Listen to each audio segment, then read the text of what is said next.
Dos orçamentos.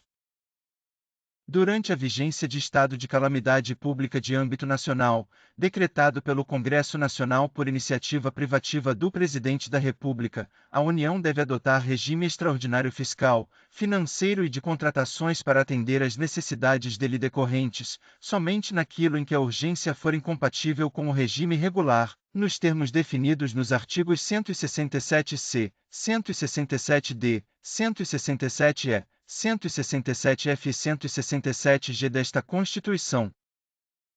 com o propósito exclusivo de enfrentamento da calamidade pública e de seus efeitos sociais e econômicos, no seu período de duração, o Poder Executivo Federal pode adotar processos simplificados de contratação de pessoal, em caráter temporário e emergencial, e de obras, serviços e compras que assegurem, quando possível, competição e igualdade de condições a todos os concorrentes, dispensada a observância do parágrafo 1º do artigo 169 na contratação de que trata o inciso 9º do caput do artigo 37 desta Constituição, limitada a dispensa às situações de que trata o referido inciso, sem prejuízo do controle dos órgãos competentes. As proposições legislativas e os atos do Poder Executivo com propósito exclusivo de enfrentar a calamidade e suas consequências sociais e econômicas, com vigência e efeitos restritos à sua duração, desde que não impliquem despesa obrigatória de caráter continuado, ficam dispensados da observância das limitações legais quanto à criação, à expansão ou ao aperfeiçoamento de ação governamental que acarrete aumento de despesa e à concessão ou à ampliação de incentivo ou benefício de natureza tributária da qual decorra a renúncia de receita. Durante a vigência da calamidade pública de âmbito nacional de que trata o artigo 167-B, não se aplica o disposto no parágrafo 3º do artigo 195 desta Constituição. Fica dispensada, durante a integralidade do exercício financeiro em que vigore a calamidade pública de âmbito nacional, a observância do inciso 3º do caput do artigo 167 desta Constituição. Durante a vigência da calamidade pública de âmbito nacional de que trata o artigo 167-B desta Constituição, são dispensados, durante a integralidade do exercício financeiro em que vigore a calamidade pública, os limites, as condições e demais restrições aplicáveis à União para a contratação de operações de crédito, bem como sua verificação. O superávit financeiro apurado em 31 de dezembro do ano imediatamente anterior ao reconhecimento pode ser destinado à cobertura de despesas oriundas das medidas de combate à calamidade pública de âmbito nacional e ao pagamento da dívida pública.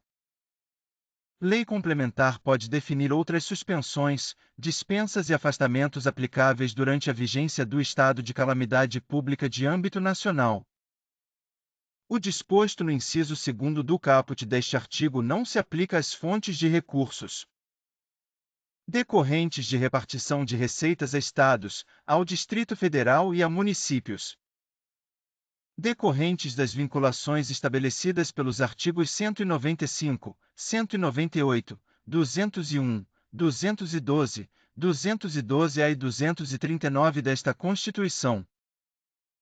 destinadas já ao registro de receitas oriundas da arrecadação de doações ou de empréstimos compulsórios, de transferências recebidas para o atendimento de finalidades determinadas ou das receitas de capital produto de operações de financiamento celebradas com finalidades contratualmente determinadas.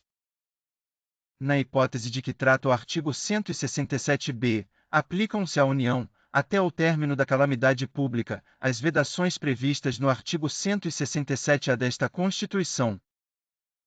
Na hipótese de medidas de combate à calamidade pública cuja vigência e efeitos não ultrapassem a sua duração, não se aplicam as vedações referidas nos incisos 2º, 4º, 7º, 9º e 10 do caput do artigo 167-A desta Constituição.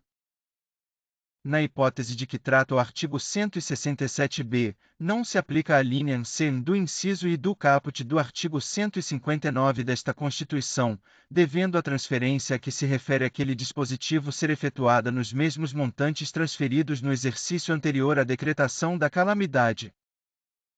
É facultada aos Estados, ao Distrito Federal e aos municípios a aplicação das vedações referidas no caput, nos termos deste artigo, e, até que as tenham adotado na integralidade, estarão submetidos às restrições do parágrafo 6 graus do artigo 167-A desta Constituição, enquanto perdurarem seus efeitos para a União.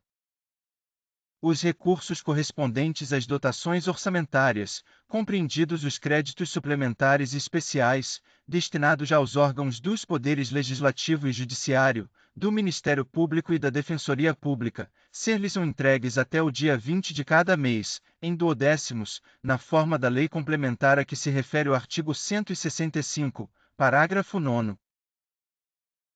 É vedada a transferência a fundos de recursos financeiros oriundos de repasses duodecimais. O saldo financeiro decorrente dos recursos entregues na forma do caput deste artigo deve ser restituído ao Caixa Único do Tesouro do ente federativo, ou terá seu valor deduzido das primeiras parcelas duodecimais do exercício seguinte. A despesa com pessoal ativo e inativo e pensionistas da União, dos Estados, do Distrito Federal e dos municípios não pode exceder os limites estabelecidos em lei complementar. A concessão de qualquer vantagem ou aumento de remuneração, a criação de cargos, empregos e funções ou alteração de estrutura de carreiras, bem como a admissão ou contratação de pessoal, a qualquer título, pelos órgãos e entidades da administração direta ou indireta, inclusive fundações instituídas e mantidas pelo poder público, só poderão ser feitas se houver prévia dotação orçamentária suficiente para atender às projeções de despesa de pessoal e aos acréscimos dela decorrentes. Se houver autorização específica na Lei de Diretrizes Orçamentárias, ressalvadas as empresas públicas e as sociedades de economia mista. Decorrido o prazo estabelecido na lei complementar referida neste artigo para adaptação aos parâmetros ali previstos, serão imediatamente suspensos todos os repasses de verbas federais ou estaduais aos estados, ao Distrito Federal e aos municípios que não observarem os referidos limites. Para o cumprimento dos limites estabelecidos com base neste artigo, durante o prazo fixado na lei complementar referida no caput, a União, os Estados, o Distrito Federal e os municípios adotarão as seguintes providências: redução em pelo menos 20% das despesas com cargos em comissão e funções de confiança. Exoneração dos servidores não estáveis. Se as medidas adotadas com base no parágrafo anterior não forem suficientes para assegurar o cumprimento da determinação da lei complementar referida neste artigo, o servidor estável poderá perder o cargo, desde que ato normativo motivado de cada um dos poderes especifique a atividade funcional, o órgão ou unidade administrativa objeto da redução de pessoal. O servidor que perder o cargo na forma do parágrafo anterior fará jus à indenização correspondente a 1 mês de remuneração por ano de serviço. O cargo objeto da redução prevista nos parágrafos anteriores será considerado extinto, vedada a criação de cargo, emprego ou função com atribuições iguais ou assemelhadas pelo prazo de 4 anos. Lei Federal disporá sobre as normas gerais a serem obedecidas na efetivação do disposto no parágrafo 4º. Obrigado e até breve.